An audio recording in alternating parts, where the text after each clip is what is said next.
नमस्ते सारस्वती देवे गौरवाणी प्रचारिणे निर्विशेष शून्यवादे पाश्चात्य देशतारिणे वाञ्छाकल्पतरुभ्यश्च कृपा सिन्धुभ्यैव च पतितानां पावनेभ्यो वैष्णवेभ्यो नमो नमः। जय श्री कृष्ण चैतन्य प्रभु नित्यानंद श्री अद्वैत गदाधर शिवासादि गौर भक्त वृंदा। हरे कृष्ण कृष्ण कृष्ण हरे हरे, हरे राम राम राम हरे हरे।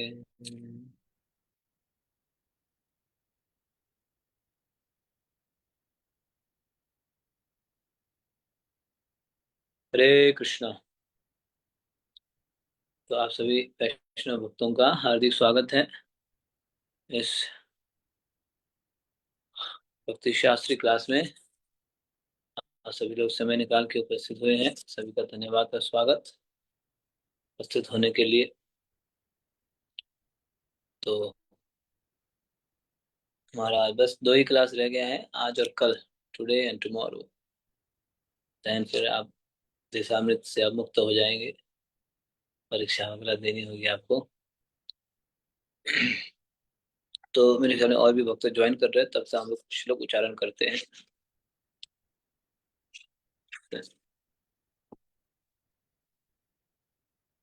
तो कल हम लोगों ने 8 तक किए थे ना, तो आज 9 करेंगे। 9 और 10 हम लोग सोच के रखे करेंगे बोल के, और 10 फिर कल 11। हमें थोड़ा बहुत रिवीजन कर लेंगे, कल 11 करके थोड़ा रिवीजन कर लेंगे। तो श्लोक नंबर 9 उच्चारण करते हैं। यस, एक भक्त बोल सकते हैं पीछे से। हरे कृष्णा प्रभु जी, दंडवत प्रणाम। हरे कृष्ण जी। यस, पीछे से बोलिएगा। जी प्रभु जी। वैकुंठा जनितो वरा मधुपुरी तत्रापि रासोत्सवात्। वैकुंठाच्चलितो वरा मधुपुरी तत्रापि रासोत्सवात्। वृन्दारण्यम् उदारपाणि रमणा तत्रापि गोवर्धन। वृन्दारण्यम् उदारपाणिर्मणा तत्रापि गोवर्धना। राधा कुण्डम् इहापि गोकुलपते प्रेमामृताप्लावनात्। राधा कुण्डमिहापि गोकुलपतेः प्रेमामृताप्लावनात्। कुर्यादस्य विराजतो गिरितटे सेवां विवेकिनः कः। कुर्यादस्य विराजतो गिरितटे सेवां विवेकिनः। तो इसका वर्ड टू वर्ड मीनिंग पढ़ते हैं। वैकुंठात, वैकुंठात्, वैकुंठ की अपेक्षा। वैकुंठ की अपेक्षा। जनितः, जनितः, जन्म के कारण। जन्म के कारण। वरा, वरा, श्रेष्ठ। श्रेष्ठ।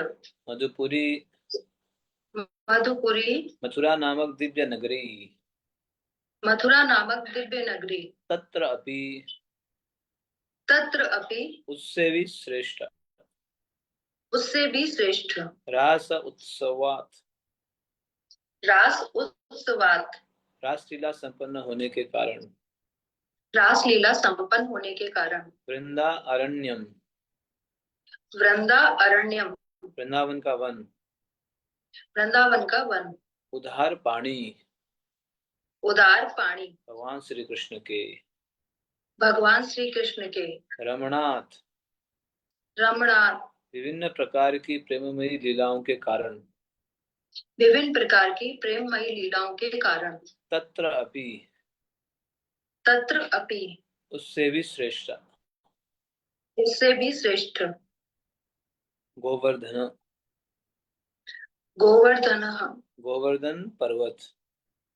गोवर्धन पर्वत। राधा कुंडम, राधा कुंडम, राधा कुंड नामक स्थल। राधा कुंड नामक स्थल। यह अपि, यह अपि, इससे भी श्रेष्ठ। इससे भी श्रेष्ठ। गोकुल पते, गोकुल पते, गोकुल के स्वामी भगवान श्री कृष्ण का गोकुल के स्वामी भगवान श्री कृष्ण का प्रेम अमृत, प्रेम अमृत, देवी प्रेम के अमृत से दैवी प्रेम के अमृत से आप्लावना, आप्लवन, आप्लावनात्, आपूरित होकर, आपूरित होकर, पुर्यात पुर्यात करेगा। करेगा। अस्य, अस्य, इस राधा कुंड का इस राधा कुंड का विराजतः, विराजितः, स्थित, स्थित, गिरि तटे, गिरि तटे, गोवर्धन पर्वत की तलहटी में, गोवर्धन पर्वत की तलहटी में, सेवाम, सेवाम, सेवा, सेवा, विवेकी, विवेकी, बुद्धिमान, बुद्धिमान, न, न, नहीं, नहीं, कह, कहा, कौन। कौन। इस अनुवाद पढ़ लीजिए। जी प्रभु जी। मथुरा नामक पवित्र स्थान आध्यात्मिक दृष्टि से बैकुंठ से श्रेष्ठ है, क्योंकि श्री भगवान वहां प्रकट हुए थे। मथुरापुरी से श्रेष्ठ वृंदावन का दिव्य वन है, क्योंकि वहां भगवान श्री कृष्ण ने रासलीला रचाई। वृंदावन के वन से भी श्रेष्ठ गोवर्धन पर्वत है, क्योंकि इसे भगवान श्री कृष्ण ने अपने दिव्य हाथ से उठाया था और यह उनकी विविध प्रेममय लीलाओं का स्थल रहा। और इन सबों में परम श्रेष्ठ श्री राधा कुंड है, क्योंकि यह गोकुल के स्वामी भगवान श्री कृष्ण के अमृतमय प्रेम से आप्लावित रहता है। तब भला ऐसा कौन बुद्धिमान व्यक्ति होगा जो गोवर्धन पर्वत की तलहटी पर स्थित इस दिव्य राधा कुंड की सेवा करना नहीं चाहेगा। हरे कृष्णा। थैंक यू प्रभु जी। प्रणाम। जय श्री गिरिराज गोवर्धन और राधा कुंड की जय। तो टॉपिक बहुत ही सुंदर है। वैसे तो पूरा उपदेश अमृति बहुत ही विशेष है। उसमें भी अभी हम लोग जो है एक एसेंस पार्ट पे पहुंच रहे हैं, जो पूरे ब्रह्मांड में सर्वोच्चम स्थान, सर्वोच्चम स्थान, थी मोस्ट सेक्रेड प्लेस, उस स्थान के बारे में चर्चा किया जा रहा है। जहाँ 9, 10, 11 ये 3 श्लोक राधा कुंड के बारे में चर्चा करेंगे। तो अभी आप सुन ही रहे हो, पीपीटी आप देख सकते हैं। वैकुंठ से भी श्रेष्ठ, वैकुंठ जनती तो वरा मधुपुरी, मधुपुरी मतलब मथुरा को बताया गया। देखो वैकुंठ से भी श्रेष्ठ, आप समझ रहे हो, जो वैकुंठ ऊपर के जो आध्यात्मिक जगत है उस वैकुंठ से भी श्रेष्ठ किसको बताया गया है? मधुपुरी, मथुरा, वैकुंठ, मथुरा, मथुरा जो है वैकुंठ से श्रेष्ठ बताया गया। क्यों? कारण क्या है? क्योंकि भगवान श्री कृष्ण ने वहां पे जन्म लिया है, भगवान का जन्म स्थान है वो। इसलिए आप समझ समझ पा रहे हो, जो मथुरा भूमि है उसको ऊपर के बैकुंठ से भी श्रेष्ठ बता दिया। मतलब इसलिए हम लोग मथुरा वृंदावन जाते हैं तो ऐसे नहीं सोचे साधारण स्थान है। ये हमारे आचार्यों का कहना है। इसलिए रूप गोस्वामी प्रभुपाद बोल रहे हैं मथुरा भूमि वैकुंठ से श्रेष्ठ है। क्यों? क्योंकि वहां भगवान ने जन्म लिया है। हालांकि वैकुंठ में कोई कुंठ नहीं है, कुंठ मतलब क्लेश गाठ कुछ नहीं है, टेंशन नहीं है वैकुंठ में, टेंशन मुक्त है। फिर भी उस स्थान से भी श्रेष्ठ जो मथुरा भूमि को बता दिया, जहाँ भगवान प्रकट हुए थे, जन्म लिए थे। और मथुरा से भी श्रेष्ठ वृंदावन है। क्यों? क्योंकि भगवान ने अपनी अत्यंत मधुर रास लीला की है, कई सारी लीलाएं की है, उसमें से विशेष रास लीला, इसलिए वृंदावन को मथुरा से भी श्रेष्ठ बताया गया। मथुरा से श्रेष्ठ मतलब वैकुंठ से तो श्रेष्ठ है ही, है ना। तो ये है वृंदावन। वहाँ पे आज भी ऐसे बताते हैं भगवान की लीलाएं होती है, रासलीला। जो जो भाग्यवान है वो देखते हैं, या जो जो साधना करते हैं। कौनो कौनो भाग्यवान देखे बारे तारे, नरोत्तम ठाकुर बोलते हैं, जो जो भाग्यवान वो देखते हैं भगवान की लीला। परम पूज्य राधा गोविंद महाराज बोलते हैं दूसरे स्थान में तो भगवान भगवान को प्राप्त करने के लिए भक्ति करनी पड़ती है बहुत, लेकिन वृंदावन में तो सीधा आओ दर्शन करो। वृंदावन में तो सीधा प्रवेश करो दर्शन करो। नहीं, यमुना जी देखो, कई सारे मंदिर हैं, लता पता है, कुंज है, वन है, सीधा डायरेक्टली एंट्री करो दर्शन करो। ये वृंदावन। तो इसीलिए वृंदावन मथुरा से भी श्रेष्ठ है, क्योंकि भगवान ने वहां रासलीला की है या कई सारी लीलाएं की। और उस वृंदावन से भी श्रेष्ठ जो है गोवर्धन पर्वत बताया गया है। क्यों? क्योंकि भगवान ने अपने दिव्य हाथ से उसको उठाया है स्वयं, अपने दिव्य हाथों से नहीं, हाथ से, दिव्य हाथ से धारण किया है। इसीलिए जो है वो और विशेष है। उनसे भगवान ने स्मॉल फिंगर से उसको धारण किए थे, 7 days 7 nights। इसीलिए उस स्थान को जो है मथुरा से, वृंदावन से भी श्रेष्ठ गोवर्धन को बता दिया। इसलिए भक्त लोग देखो आज भी श्रद्धा पूर्वक गोवर्धन में जाके परिक्रमा करते हैं। जब श्रीमती राधा भगवान इस धरातल में आ रहे थे, प्रकट हो रहे थे, तो भगवान ने बोला राधा रानी को, राधे तुम भी चलो, तुम्हारे बिना मैं लीला नहीं कर पाऊंगा, अधूरा होऊंगा। तो श्रीमती राधा रानी बोलते प्रभु मैं जरूर जाऊंगी, लेकिन वहां पे 3 चीज होना चाहिए तब मैं रह पाऊंगी। बताओ बताओ क्या है? 3 चीज नहीं, तुम्हारे लिए तो 30 चीज प्रकट कर देंगे। 3 चीज की कौन सी कमी है? तो क्या चाहिए तुम्हें बताओ? तो वो बोलते कि वहां पे गिरिराज जी होनी चाहिए, यमुना मैया होनी चाहिए, और ब्रजरज होना चाहिए। तो आज भी आप ब्रज में ये 3 चीज देख सकते हो। गोवर्धन का दर्शन करते हैं नहीं करते? गिरिराज जी है, यमुना मैया भी है, हालांकि यमुना मैया धीरे धीरे लुप्त हो रही है, फिर भी है। और ब्रजरज तो है ही। तो इसीलिए वो प्रूफ होता है कि वृंदावन है, गोवर्धन है, गिरिराज है, हरिदास वर्य। तो गिरिराज जी भगवान ने धारण किया है, इसीलिए वृंदावन से श्रेष्ठ बता दिया। और उस गोवर्धन से भी श्रेष्ठ है राधा कुंड की जय। राधा कुंड, हरि बोल। क्यों? क्यों श्रेष्ठ है वो? श्री राधा कुंड सबसे श्रेष्ठ का कारण यह है क्योंकि गोलोक के स्वामी श्री कृष्ण क्या करते हैं? वहां पे जो है अमृतमयी प्रेम से परिपूर्ण है। हम्म, श्री राधा कुंड सबसे श्रेष्ठ कारण यह है, गोलोक के स्वामी श्री कृष्ण के अमृत मई प्रेम से परिपूर्ण है, या भगवान के कई सारे लीलाएं दिन रात होती है। इसीलिए राधा कुंड को जो है दी टॉप मोस्ट सबसे श्रेष्ठ स्थान बताया गया, सबसे श्रेष्ठ स्थान। आप लोग गए हो? राधा कुंड का दर्शन किया है? हैं? नहीं किया है? कई सारे लोगों ने नहीं किया है। हाँ? कुछ कुछ भक्तों ने किया है, कुछ कुछ ने नहीं किया है, या अधिकतर भक्तों ने किया है, कुछ भक्तों ने नहीं किया है। ठीक है, कोई बात नहीं, कुछ ने किया है, अधिकतर भक्तों ने किया है, लेकिन कुछ भक्तों ने नहीं किया है। देखो आपके ही पास या आपकी भारत भूमि में, हमारे भारत भूमि में, वो पूरे ब्रह्मांड में सबसे पवित्र स्थान हमारे भारत भूमि में है। वृंदावन गोवर्धन में आज भी है। राधा को दर्शन कर सकते हैं। आप समझ रहे हो कि कितना पवित्र है, श्रेष्ठ है, उत्तम है। बता दिया कि ये वैकुंठ से भी सबसे श्रेष्ठ है राधा कुंड।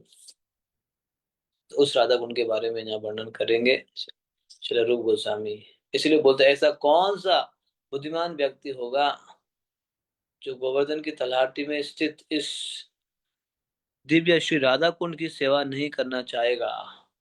कौन होगा, है ना? बुद्धिमान व्यक्ति कौन कौन नहीं करना चाहेगा राधा कुंड की सेवा? इस प्रकार से श्री रूप गोस्वामी वर्णन करते हैं। ठीक है, आगे बढ़ते हैं। हम्म, ज्यादा नहीं है, ये पहला 9वां श्लोक तो बस एक 1.5 पेज का ही है, ज्यादा है नहीं। ठीक है, अब जो है शिल प्रभुपाद तात्पर्य में राधा कुंड की महिमा बताएंगे, राधा कुंड की महिमा। तो सबसे पहले बोल रहे हैं कि ये जो आध्यात्मिक जगत कैसा है? कुल सृष्टि की 3/4 अंश आध्यात्मिक जगत है। सृष्टि की 3/4, या है ना, यहाँ लिखा है ना, आध्यात्मिक जगत वैकुंठ पूर्ण पुरुषोत्तम भगवान की संपूर्ण सृष्टि के 3/4 भाव बताया गया है। कुल सृष्टि का 3/4 अंश आध्यात्मिक जगत है, जो भौतिक जगत से अनंत गुना श्रेष्ठ है। ये है अध्यात्म जगत की जो है कैलकुलेशन कितना है, 3/4। कितना बड़ा होगा ना आध्यात्मिक जगत, देखा है। स्पेशली वैकुंठ के बारे में बोल रहे हैं, भगवान की सृष्टि में। ये भौतिक संख्या तो केवल 1/4 ही है ना, लेकिन वो आध्यात्मिक जगत तो 3/4 है। तो फिर वही बात रिपीट करेंगे अभी, जो अभी अनुवाद में दिया था, तात्पर्य में भी श्रील प्रभुपाद वही रिपीट करते हैं शुरुआत में। यद्यपि मथुरा भौतिक दृष्टि से इस पृथ्वी पर दिखती है, मथुरा को बोल रहे हैं। यद्यपि मथुरा भौतिक इस पृथ्वी पे दिखती है, पर यह वैकुंठ से भी श्रेष्ठ है, कारण यह स्वयं भगवान का प्राकट्य है। प्रभुपाद लिखते हैं, देखो ये क्लियर कर दिया कि इस पृथ्वी की मथुरा के बारे में बोल रहे हैं, समझ रहे हो, कि मथुरा तो भगवान के धाम में भी है ना, मथुरा जो है ऊपर भगवान के धाम में भी है। लेकिन प्रभुपाद ये क्लियर कर रहे हैं कि यहाँ पे जो मथुरा जो वैकुंठ से श्रेष्ठ है, उस मथुरा, कौन सी मथुरा की बात बोल रहे हैं, इस पृथ्वी वाली मथुरा के बारे में, समझ रहे हैं। प्रभुपाद ने इसलिए स्पष्ट लिख दिया। क्या लिख रहे हैं, श्री प्रभुपाद बोल रहे हैं कि यद्यपि मथुरा भौतिक दृष्टि से इस पृथ्वी पर दिखती है, देखा ये क्लियर हो गया कि इस पृथ्वी वाली मथुरा को बोल रहे हैं, पर यह बैकुंठ से भी श्रेष्ठ है, कारण आपको पता है, क्योंकि भगवान वहां पे प्रकट हुए हैं। देखा आपने, सॉरी सॉरी, कृष्ण कृष्ण, हरे कृष्ण हरे कृष्ण, कृष्ण कृष्ण हरे हरे,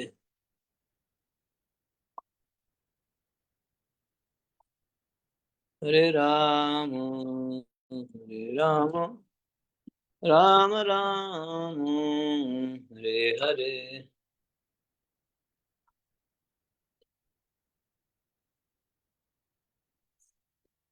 तो ये लिख रहे हैं कि इसी से जो है भौतिक संसार की मथुरा के बारे में बोल रहे हैं। तो उसके बाद प्रभुपाद आगे बढ़ते हैं, वृंदावन के 12 वन, वृंदावन में 12 वन है, 12 वन, वो जो है मथुरा नगरी से श्रेष्ठ है। ये देखो दोबारा रिपीट हो रहा है, कारण भगवान ने जो है, श्री कृष्ण ने अपनी विविध मधुर लीलाएं की है। तो नेक्स्ट पेज में ना, नेक्स्ट स्लाइड में जाइए, 12 वन के बारे में वर्णन किया, नेक्स्ट नेक्स्ट वन में थोड़ा आपको बता ही देते हैं।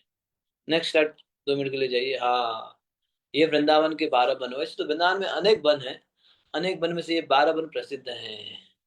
नेक्स्ट नेक्स्ट पे दिखाओ ना, 12 वन दिखाओ थोड़ी देर के लिए। हाँ नहीं नहीं, आप आगे चले गए। हाँ ये 12 वन है, नहीं वो था ना अभी,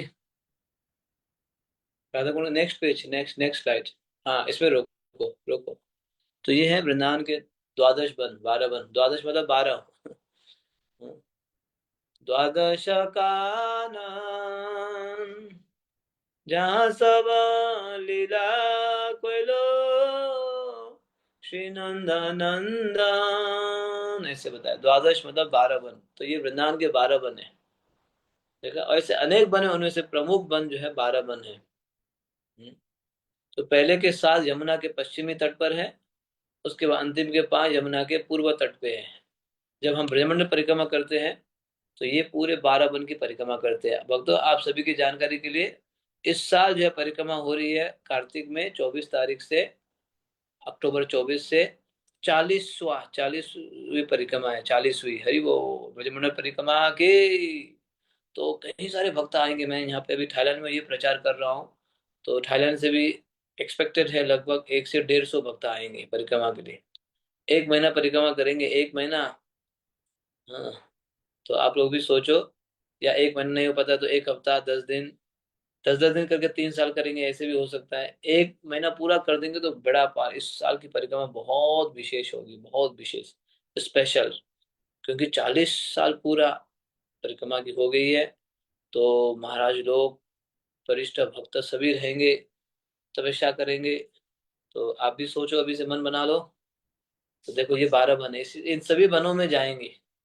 12 वन कौन सा है, मधुवन, ध्रुव महाराज जी का तपस्या, तालवन धेनुकासुर का वध, कुमुदवन दिव्य कमलों के लिए प्रसिद्ध, बहुलावन बहुला गाय की कथा, काम्यवन कृष्ण का अनेक बाल लीलाएं वहां पे हुई है काम्यवन में, खादिरवन बकासुर का वध, वृंदावन 12 वनों का शिरोमणि रासलीला कुंज है वृंदावन, 8वां भद्रवन कृष्ण के